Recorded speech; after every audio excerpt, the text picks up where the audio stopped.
Hello दोस्तों, एक बार फिर से स्वागत है आप सभी का हमारे यूट्यूब चैनल में बने रहने के लिए। दोस्तों आज की इस वीडियो में हम आपको सोशल साइंस सेट 2 का ऑब्जेक्टिव प्रश्न बताएंगे और ये सभी प्रश्न आपके एनसीईआरटी बुक का है। इसलिए दोस्तों आप बिना सोचे समझे वीडियो को अंत तक जरूर देख लेना है, क्योंकि आपके एग्जाम में एनसीईआरटी बुक से ही क्वेश्चन पूछे जाते हैं। तो दोस्तों आप लोग वीडियो को जरूर अंत तक देखना है। और दोस्तों मैं आपको बता दूं कि मान लेते हैं कि बाय द वे इस क्वेश्चन को आप पहले से याद किए हैं, तब भी आप वीडियो को अंत तक देख लेना, ताकि आपको दोबारा रिवीजन भी हो जाए और इस क्वेश्चन को हमेशा के लिए याद भी कर ले। ठीक है, तो चलिए दोस्तों वीडियो को स्टार्ट करते हैं बिना टाइम गवाए। ठीक है, तो दोस्तों यहाँ पर मैं आपको सबसे पहला क्वेश्चन बताऊंगा कि आर्थिक विकास का तीसरा क्षेत्र क्या है। तो आर्थिक विकास का तीसरा क्षेत्र क्या होगा, यहाँ पर इसका फाइनल आंसर हो जाएगा ऑप्शन नंबर डी, सेवा क्षेत्र। क्योंकि आर्थिक विकास का जो तीसरा क्षेत्र होता है वो सेवा क्षेत्र होता है। और दूसरा क्षेत्र क्या होता है दोस्तों, तो दूसरा क्षेत्र हो जाएगा औद्योगिक क्षेत्र और पहला क्षेत्र हो जाएगा कृषि क्षेत्र। अगर मान लेते हैं कि बाय द वे अगर आपसे यहाँ पर क्वेश्चन पूछ दिया कि आर्थिक विकास का पहला क्षेत्र क्या होगा, तो जब भी आर्थिक विकास का पहला क्षेत्र पूछे तो आप कृषि क्षेत्र मारना। ठीक है, और अगर आर्थिक विकास का दूसरा क्षेत्र पूछे तो औद्योगिक क्षेत्र मारना, तीसरा क्षेत्र पूछे तो सेवा क्षेत्र मार देना। जहाँ तक कि मैं आपको यहाँ पर सेवा क्षेत्र पर टिक लगा चुका हूँ। ठीक है, तो अगला प्रश्न अब चलिए हम देखते हैं। ठीक है दोस्तों, आप इस प्रश्नों को याद जरूर कर लीजिए क्योंकि ये सभी प्रश्न आपके एनसीईआरटी से है। ठीक है, यहाँ पर दूसरा नंबर प्रश्न है दोस्तों, कौन सी सेवा गैर सरकारी है। कौन सी सेवा गैर सरकारी है, तो माल सेवा। माल सेवा है जो एक गैर सरकारी सेवा है। तो यहाँ पर इसका आंसर रहेगा ऑप्शन नंबर सी, माल सेवा जो एक गैर सरकारी सेवा है। ठीक है, तो यहाँ पर इसका आंसर हो जाएगा ऑप्शन नंबर सी। ठीक है, अगला प्रश्न यहाँ पर है दोस्तों कि इनमें से कौन बहुराष्ट्रीय कंपनी नहीं है। इनमें से कौन बहुराष्ट्रीय कंपनी नहीं है, तो मैं आपको बता दूं Ford Motors, Samsung, Coca Cola ये सभी बहुराष्ट्रीय कंपनी है, लेकिन पार्ले जो है वो एक बहुराष्ट्रीय कंपनी नहीं है। तो इसलिए यहाँ पर इसका आंसर हो जाएगा ऑप्शन नंबर सी, पार्ले। दोस्तों ये क्वेश्चंस जो है वो काफ़ी बार आपके बोर्ड में पूछा जा चुका है, क्योंकि ये तो एनसीईआरटी का क्वेश्चन है और आपके एग्जामिनेशन में एनसीईआरटी से ही क्वेश्चन से पूछे जाते हैं, चाहे वो ऑब्जेक्टिव का हो चाहे वो सब्जेक्टिव का हो, एनसीईआरटी से ही पूछे जाते हैं। ठीक है, तो अगला प्रश्न हम आपको बताने वाले हैं कि निम्नलिखित में कौन भारतीय किसान यूनियन के प्रमुख नेता थे। निम्नलिखित में कौन भारतीय किसान यूनियन के प्रमुख नेता थे। तो यहाँ पर इसका आंसर क्या हो जाएगा, आपका आंसर हो जाएगा जयप्रकाश नारायण, या फिर मोरारी जी देसाई, या फिर महेंद्र सिंह टिकैत, या फिर चौधरी चरण सिंह। तो यहाँ पर इसका आंसर हो जाएगा महेंद्र सिंह टिकैत। महेंद्र सिंह टिकैत आपका फाइनल आंसर हो जाएगा। भारतीय किसान के प्रमुख नेता कौन थे, तो महेंद्र सिंह टिकैत। आपका आंसर हो जाएगा ऑप्शन नंबर सी। ठीक है, अगला प्रश्न यहाँ पर देखिएगा दोस्तों, यहाँ पर महेंद्र सिंह टिकैत तो होगा, लेकिन यहाँ पर कभी कभी आपके जो एनसीईआरटी बुक है ना, वहाँ पर जयप्रकाश नारायण भी दे चुका है।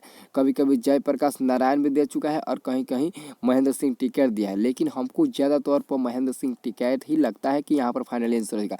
आप लोग इस क्वेश्चन को एक बार एनसीईआरटी का बुक पढ़कर देखना कि जयप्रकाश नारायण या फिर महेंद्र सिंह टिकैत होगा, क्योंकि यहाँ पर कितने बुक में महेंद्र सिंह टिकैत भी दिया है और कितने बुक में जयप्रकाश नारायण भी दिया है। ठीक है, तो हमको तो लगता है कि इसका फाइनली आंसर सी ही होगा। ठीक है, आप लोग बिना सोचे समझे आपका फाइनली आंसर हो जाएगा सी नंबर। आप ज़्यादा तौर पर सी ही पर टिक लगाना। ठीक है, आपका आंसर हो जाएगा ऑप्शन नंबर सी। ठीक है, अगला प्रश्न हम देखेंगे दोस्तों, यहाँ पर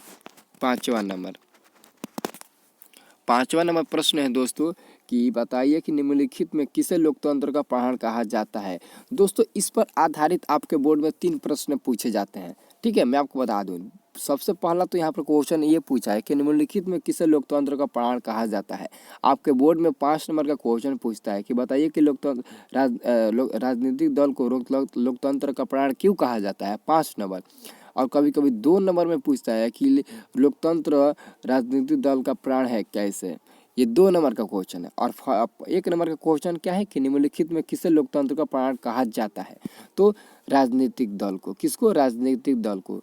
लोकतंत्र का प्राण राजनीतिक दल को ही कहा जाता है। तो यहाँ पर फाइनली आंसर हो जाएगा ऑप्शन नंबर डी। अब अगला प्रश्न देखेंगे, छठा नंबर प्रश्न है दोस्तों कि बताइए कि किस देश में, छठा नंबर प्रश्न क्या है दोस्तों, छठा नंबर प्रश्न है कि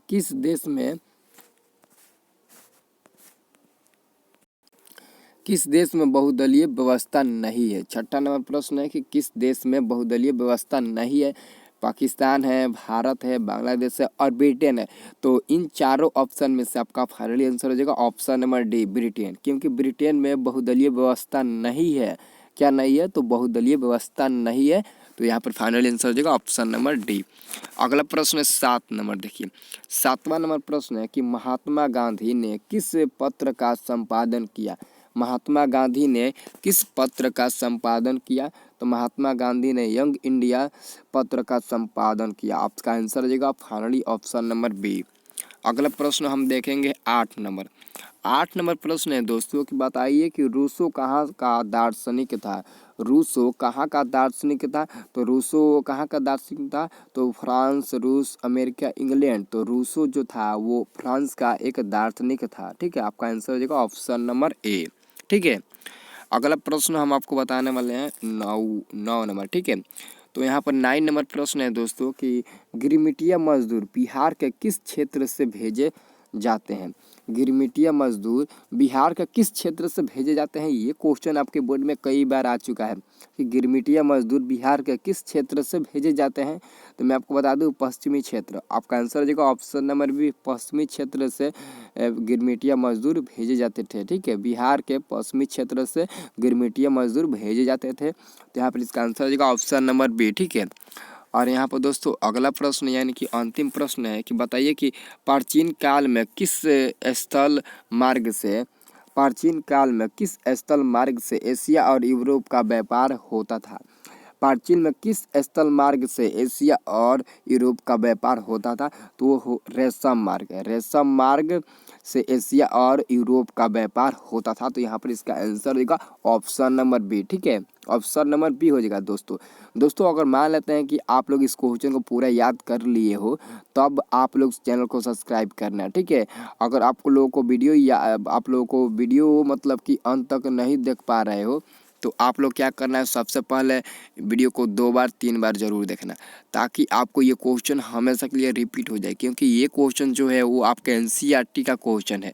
इसलिए दोस्तों आप एनसीईआरटी का क्वेश्चन 1 बार 2 बार वीडियो को देखकर याद कर लेना।